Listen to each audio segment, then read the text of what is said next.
Okay, I'm Tori Davey, Youth Department Director at Northside Community Center.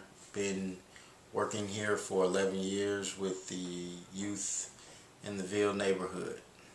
Do you live in the Ville neighborhood? I do live in the Ville neighborhood. I actually live on Lincoln Avenue, right here in the heart of the Ville.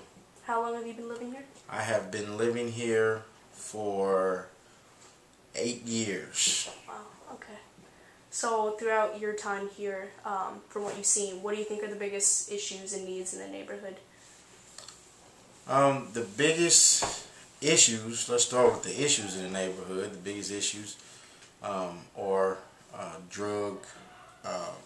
drugs just spread throughout, and the drugs, they actually filter down to the young population. So what I mean is that you have a lot of drug addicts living in the neighborhood, and of course they got to get their drugs from somewhere. A lot of the drug dealers are getting younger and younger in the neighborhood. You know, sometimes on the corner we'll see 14 and 15-year-olds on the corner with the 25-year-olds, and I mean, they're making drug transactions and just doing little stuff. Another problem that is in the neighborhood is I would say theft and kids breaking into homes. We actually have 4 young men enrolled in our program who just finished the 8th grade, and all 4 of them are on juvenile house arrest. I'm not sure as to how that goes, but or what it's called, but they're on that arrest for anything from being caught in stolen cars to breaking into their neighbor's house, and they are multiple offenders. So that's been a big problem here, especially with the young population, is car theft and people breaking into homes. I actually live in the neighborhood also, and maybe about 2 years ago someone tried to kick in my door to try to get in the house 2 or 3 o'clock in the morning when everybody was at home, and some of my neighbors also. So another big problem in the neighborhood would be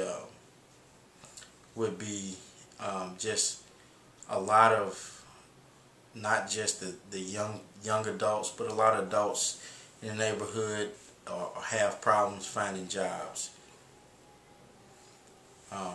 A lot of them that have the problems finding jobs we see are some of the people in the neighborhood that may have substance abuse issues also. But then there are some who don't have substance abuse issues, they just don't really have any job skills or qualifications.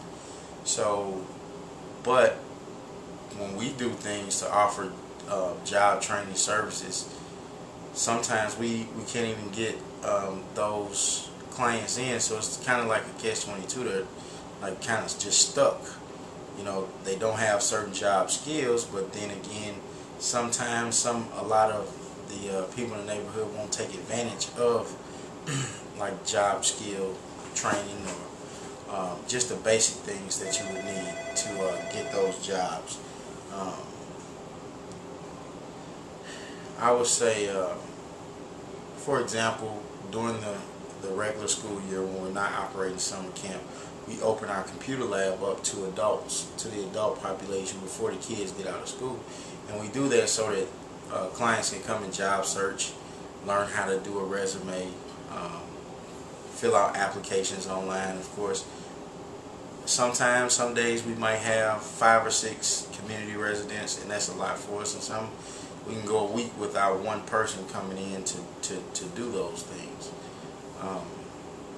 And so those were a lot of problems in the neighborhood that we're having. Again, it goes with the needs of the neighborhood. I know a lot of needs are jobs and job training, but like I said, we offer it to a certain extent, and I don't think as many people take advantage of it. Another issue being for people in the neighborhood who are actually trying to take advantage of jobs and job training is transportation. because they don't have a car or vehicle. You know, some of the we found some residents that do have job leads or want to go to other job training programs and sites will come and ask us, do we have bus tickets? And unfortunately, we don't really have a bus ticket program or a transportation program to take them throughout the city, which goes back to the issue of just having financial problems and issues.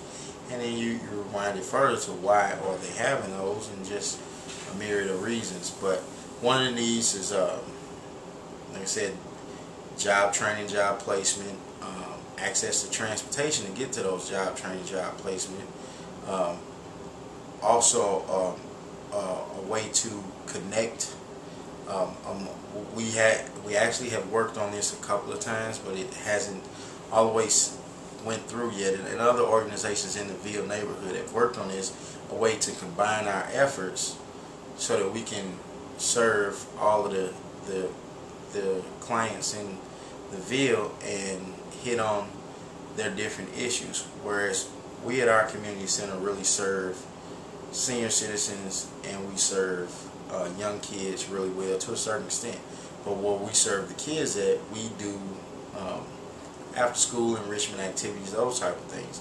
Well, you may have some kids that need additional services such as mental health services and those type of things, but we don't have that here to serve them. So if we we're trying to continue to work with other organizations in the community and some resources that are outside of the community to connect all of the services to be able to offer that. And so that is a need of this community too, is for all of social service agencies and all of anybody in the community to connect with each other to try and better serve all of the residents in the neighborhood.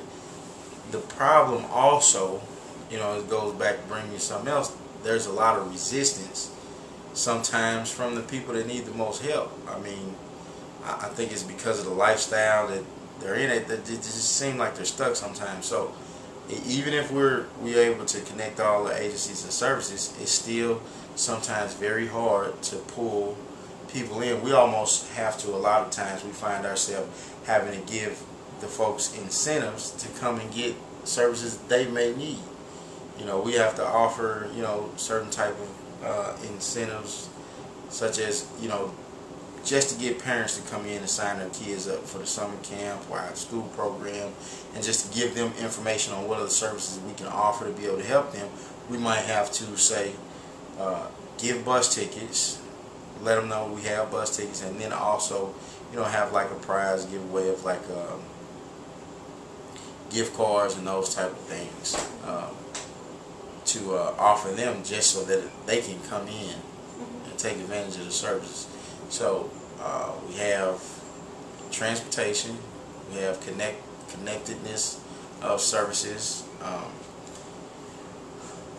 You know, I don't know, with the kids that come in, we do offer some drug-free curriculums and classes and those type of things, but they're, I mean, some way, somehow, I mean, and not just increase police patrol, which I think the police do a decent job a lot of times in the neighborhood of patrolling the neighborhood and trying to control certain things, but of course they're not going to get all of it.